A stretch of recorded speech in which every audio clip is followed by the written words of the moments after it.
Welcome back to Citizen Arcane. This is the fifth in a series of 8 fantasy outdoor spring league teams. There is no basis on anything other than what I would like to see. I appreciate each comment and try to address them as I can. Again, this series is just for fun, and today I'm going to list my top 8 Gulf Coast Conference teams. To begin with, there's going to be the Dallas Texans. Now, there have been many Texas teams called the Texans, and the Longhorns are, at least to me, the symbol of Texas football. So here we go. There's the NFL Houston Texans. There was the old American Football League Dallas Texans, and the Arena Football League had an incarnation called the Texans as well. So I just like the logo. I like the feel of it, and that's where I would go. Next up, I've got the Mississippi Fire Ants. Now, there was a team, the Tupelo Fire Ants of the United Indoor Football League, which I actually got to see play once. And I like also the Mississippi Mudcats, which were in the American Indoor Football League, which I also got to see. And Mississippi is kind of one of those cities, one of those states like Alabama that is going to be more of a college situation in general, so I don't think the NFL is going to go there, but a spring league could really do well, I think. Next up, I've got the Birmingham Bolts. Now, there is a video of mine, which I'm going to link above and below, which has gone over all of Birmingham's previous efforts at alternative football. But the Bolts, to me, are the best branded effort, in my opinion. I like the look of them.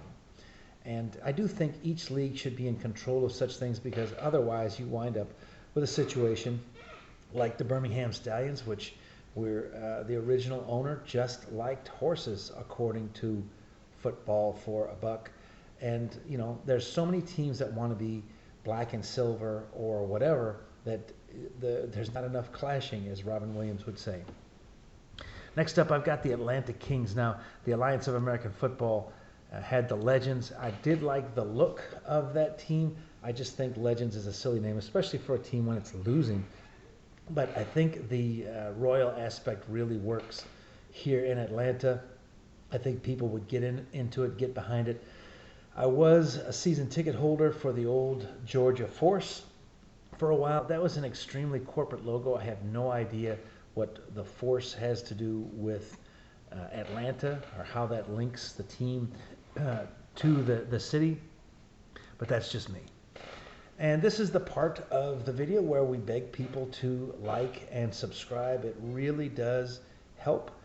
So please do like, subscribe, and click on the bell so that you can be notified when we put a new video up. And that is going to happen twice a week during 2022, on Wednesday and Saturday. Also, please do click on our links. It really does help the algorithm. So if you'll see this particular video, and all of my videos are sort of sponsored by one of the products that we've got either on Amazon or eBay, and it really does help with the algorithm, so please do. And we're moving on to Tampa Bay. Now, the old and new USFL had the Bandits, and it looks like the XFL and the USFL might compete directly in Tampa Bay. That would be great, I think so. I could see a situation where they played each other, and I think, in my opinion, what's going to determine the winner of that one is who chooses the best stadium, has the best pricing quality, puts out the best entertainment product, and gets people behind the team. The original Bandits were owned, at least in part, by Burt Reynolds.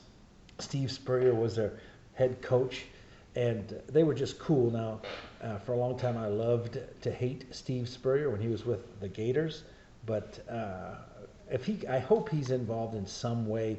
I don't know that he wants to coach directly anymore, but that was a lot of fun for me, and I think that the Bandits will be a bane to the Stallions going forward.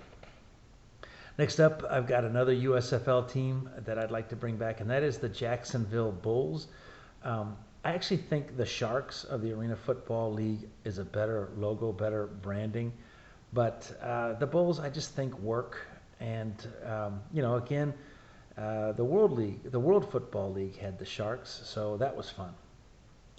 And we're going to go to Orlando again, and I guess I'm partial to the USFL because I like the Renegades. That would probably be one that couldn't be brought back. There would be some Native American issues, and I don't think they have the money to make a deal like Florida State did.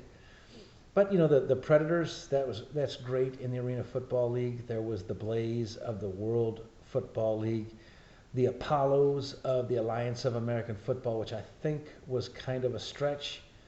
I liked the Thunder of the World League of American Football. I thought that was great marketing, and I liked that at least one team in each league has a sort of bright neon aspect to it, which would make it play well against the darker, teams, the black and silver teams that would be sort of the bad guys, I guess.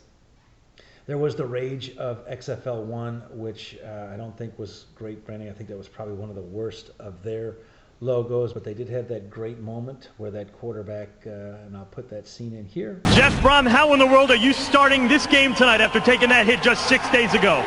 Well, let me answer that question by asking you two questions. One, is this or is this not the XFL? Yes, it is.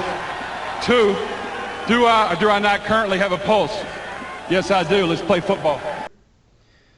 And lastly, there were the Tuskers of the United Football League, who were coached by Jay Gruden or John Gruden, I forget, the one that recently had a falling out with the Raiders and the NFL.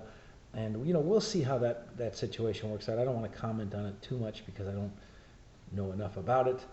But that brings me to New Orleans, which is going to be the Breakers in the new USFL. I personally see the Breakers as a Boston team. I realize that the New Orleans was where they had sort of their most, I don't know, their glory days, if there were any. But I would rather see the Breakers in Boston, but, that's a done deal now. And I didn't really like the night of the old AFL, but I think that would have gotten better if they had been successful.